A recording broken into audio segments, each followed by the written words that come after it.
Here's this guy going around picking off these kids. I can imagine how other parents, even if your kid's gone for an hour, I can imagine how they must feel. That's probably one of the last things that you ever think about, that somebody would take your daughter. It seemed like everywhere I went, there were people out in the woods looking for that little girl. There's no question if we were going to find her. De niños, el miedo lleva distintos nombres. El coco, el cuco, el hombre de la bolsa, el hombre del saco. Pero, ¿qué pasa con nuestras pesadillas cuando se vuelven realidad?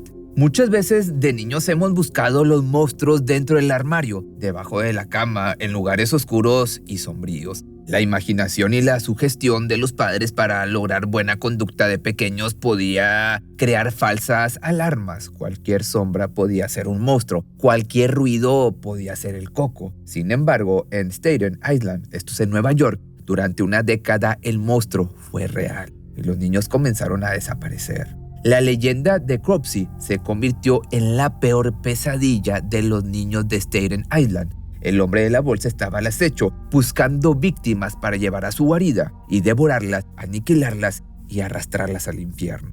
¿Acaso Cropsey era una persona real? El terror personificado en carne y hueso. ¿Ustedes qué leyendas creen verdaderas? Pues bueno, esto te lo leo en los comentarios. Pero por hoy vamos a hablar de Cropsey.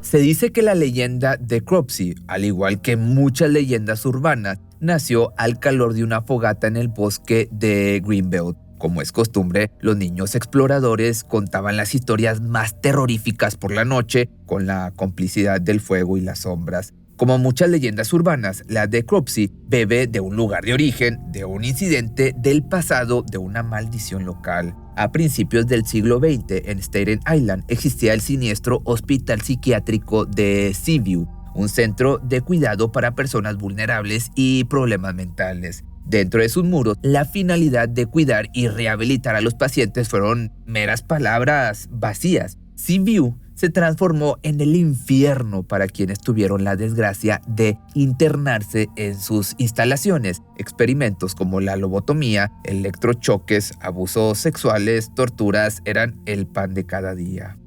Las condiciones no eran las apropiadas para la salud, por lo que fue cerrado y abandonado por décadas, pero sus paredes sucias y mohosas dieron origen a los rumores de ser la cueva de un monstruo particular. Cuenta la leyenda que Cropsey pasó casi toda su vida en el hospital psiquiátrico de Seaview, donde sufrió el acoso de todos los niños por tener problemas mentales y ser cojo. Además, en el establecimiento recibió la tortura de los celadores y fue sujeto de experimentos por parte de médicos psicópatas. Torturado física y psicológicamente en su niñez, en algún momento sufrió un accidente. Hay quienes dicen que tenía horribles cicatrices en su rostro y cuerpo. Otras versiones ponen quemaduras en lugar de cicatrices. Haya sido como haya sido, las autoridades cerraron el hospital y Cropsey, siendo adulto, quedó a la deriva, sin familia, sin amigos, sin hogar. Por lo que el hospital Seaview, donde vivió un infierno, se convirtió en su casa. Vagaba por los oscuros bosques de Greenbelt que rodeaban al hospital. Lo veían entre las sombras de los árboles o escondido en las ruinas del hospital.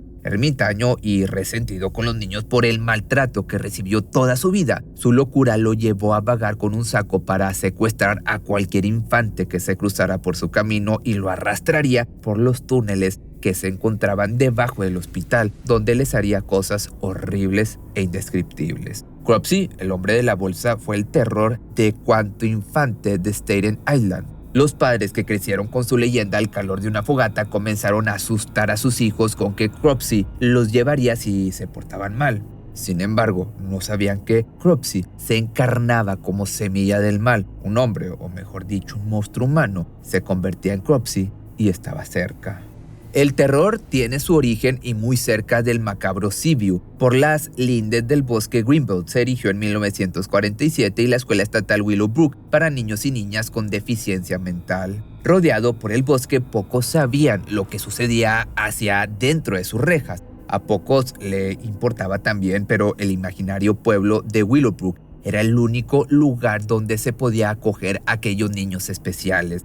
Pero pronto, la sombra de la maldad se ciñó sobre el establecimiento. Corrieron los rumores de experimentos médicos en los niños, los que fueron comprobados. Médicos siniestros y sin ética durante una epidemia de hepatitis inocularon con el virus a niños sanos. La prensa y la comunidad quedaron horrorizados con estos procedimientos inhumanos sobre estos niños indefensos ante el mundo. Sin embargo, una vez pasada la tormenta y con castigos a los culpables, muchos pensaron que las cosas habían vuelto a la normalidad. Y nada era normal en Willowbrook, y en la década del 60 otra vez fue centro de una noticia macabra. El lugar fue denunciado por un hacinamiento desmedido con casi 6,000 niños que convivían entre la suciedad y enfermedades. Además, guardias y médicos abusaban íntimamente de los pequeños y también los hacían sufrir. El senador y hermano del presidente Robert Kennedy visitó el lugar de hecho y con mucho tino declaró: es un nido de serpientes. En ese nido la peor serpiente se llamaba Frank Rushan.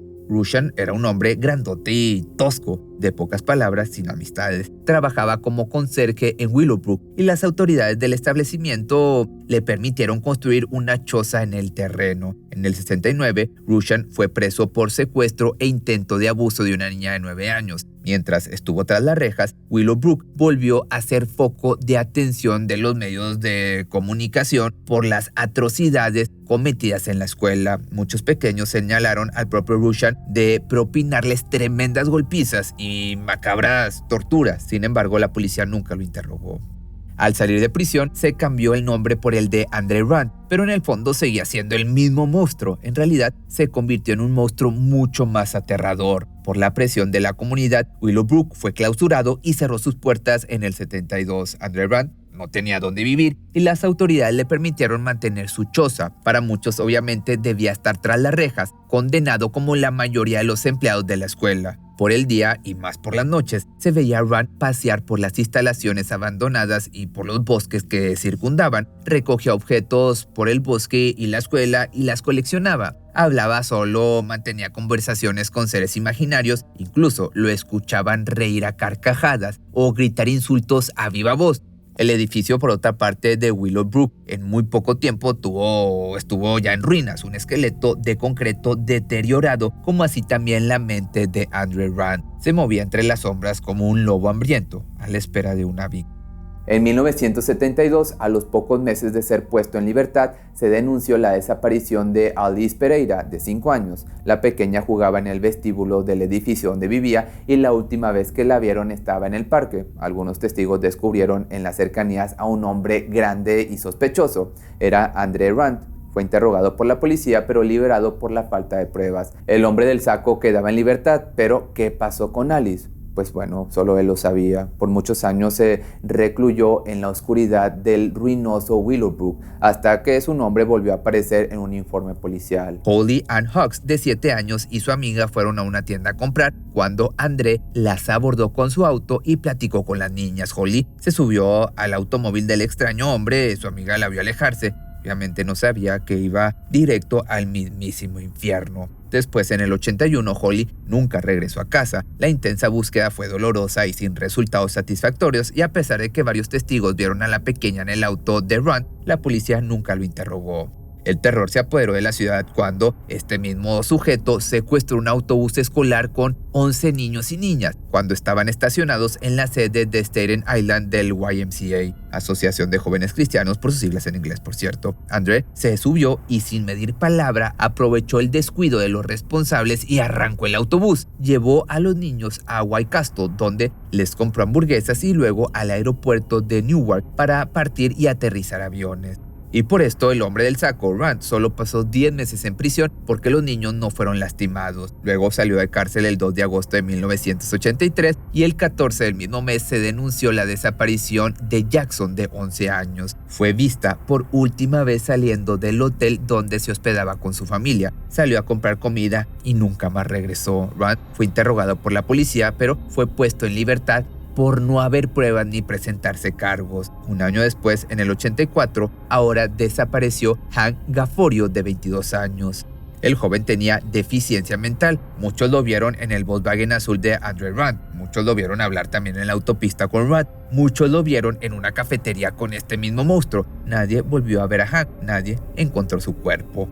Y como te das cuenta, el monstruo se alimentaba de la impunidad. El hombre del saco de Staten Island comenzaba a aterrorizar a la comunidad. Los padres presentaban la leyenda de Cropsey para que los niños fueran más cuidadosos y se portaran bien. Y de esta manera, el 9 de julio del 87, desapareció ahora Jennifer Schweiger, de 12 años y con síndrome de Down. La vulnerabilidad de la pequeña conmocionó a todo el mundo. Carteles con su foto llenaron la ciudad. Y otra vez Rand fue señalado. Esta vez, testigos lo vieron pasear de la mano con la niña. La policía lo interrogó y fue sometido a una intensa evaluación psiquiátrica de 30 días. 35 días después de la desaparición, el bombero George Kramer encontró el cuerpo sin vida de Jennifer. Estaba enterrado a poca profundidad en los terrenos pertenecientes al abandonado Willowbrook, a 50 metros de donde estaba la choza de Rand. Kramer, bombero jubilado, no solo encontró el cuerpo de Jennifer, también encontró la guarida del monstruo, que venían siendo los túneles del alcantarillado de la escuela Willowbrook. Dentro de esa red interminable de túneles se descubrió el verdadero terror: prendas y objetos de niños y, quizás lo peor de todo, garabatos y dibujos en las paredes hechos por Rand. Los dibujos causaron temor a las autoridades. Se podían ver los cuerpos en partes. Asesinato. Todos estos eran niños dibujados, pero lo más macabro era la figura que protagonizaba los crímenes: un hombre alto, desfigurado, con unas cuchillas en lugar de man. Junto a los dibujos, en letras demenciales se leía: Cropsey matará a los mocosos, Cropsey destripará a los pequeños hijos de puta, Cropsey les arrancará los ojos y el corazón.